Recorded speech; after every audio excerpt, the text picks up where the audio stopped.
Good morning, students. I am Ms. Republica Borgohain, Assistant Professor, Assam Downtown University, Guwahati, Department of Pharmaceutical Science. So today I will be discussing about the sugar derivatives of carbohydrates. So there, the sugar alcohol, it lacks an aldehyde or ketone, for example, ribitol. Then sugar acid, the aldehyde at first carbon or the hydroxyl group at sixth carbon is oxidized to a carboxylic acid, for example, gluconic acid or glucuronic acid.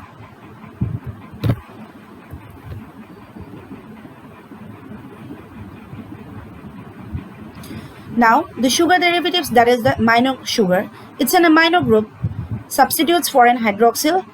An example is glucosamine. The amino group may be acetylated as in N-acetyl glucosamine. N-acetyl neuraminate, that is N-acetyl neuraminic acid, also called sialic acid, is often found as a terminal residue of oligosaccharide chains of glycoproteins. Sialic acid imparts negative charge to glycoproteins because its carboxyl group tends to dissociate a protein at physiological pH. So here, the sialic acid imparts a negative charge to glycoproteins because the carboxylic group, it tends to dissociate a protein at the physiological pH. Now comes the identification test. So reducing sugar, a carbohydrate that is oxidized by Tollens, Fellings or Benedict's solution, that is Tollens, that is Ag plus 2Ag, that is silver mirror, then Fellings or Benedict's, that is Cu2 plus blue to Cu1 plus, that is red PPT. These are reactions of aldehydes and alpha hydroxyketones. So all monosaccharides, both aldoses and ketoses, and most disaccharides are reducing sugars.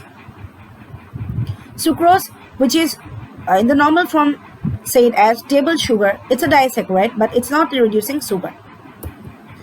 Now discussing about the glycosidic bonds, we can say the anomeric hydroxyl and a hydroxyl of another sugar or some other compound can join together, splitting out water to form a glycosidic bond.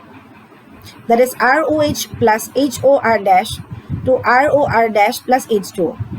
For example, methanol reacts with the anomeric OH on glucose to form methyl glucoside, that is methyl glucopyranose. So alpha D glucopyranose, when it reacts with methanol exiting water, then it gives methyl alpha D glucopyranose. Now what are disaccharides? So disaccharides are the two monosaccharide units which are linked by a glycosidic bond through hydroxyl groups. There are three most popular disaccharides that are maltose, lactose and sucrose. So what is maltose? Maltose, it's a cleavage product of starch. For example, amylose is a disaccharide with the alpha 1,4 glycosidic link between C1, C4OH of two glucoses. It is the alpha anomer, that is C1O points down. So cellobiose, a product of cellulose breakdown, is the otherwise equivalent beta anomer, that is O on C1 points up. So maltose can also undergo mutarotation because it has a free anomeric hydroxyl group. So it will show reducing properties and can be identified using Tollens or Fellings solution. So now comes what is sucrose. It's a common table sugar and has a glycosidic bond linking the anomeric hydroxyls of glucose and fructose. Because the configuration at the anomeric C of glucose is alpha, that is O points down from ring, the linkage is alpha 1 to 2. The full name of sucrose is alpha D glucopyranosyl, that is 1 to 2 beta D fructopyranose. Now what is lactose?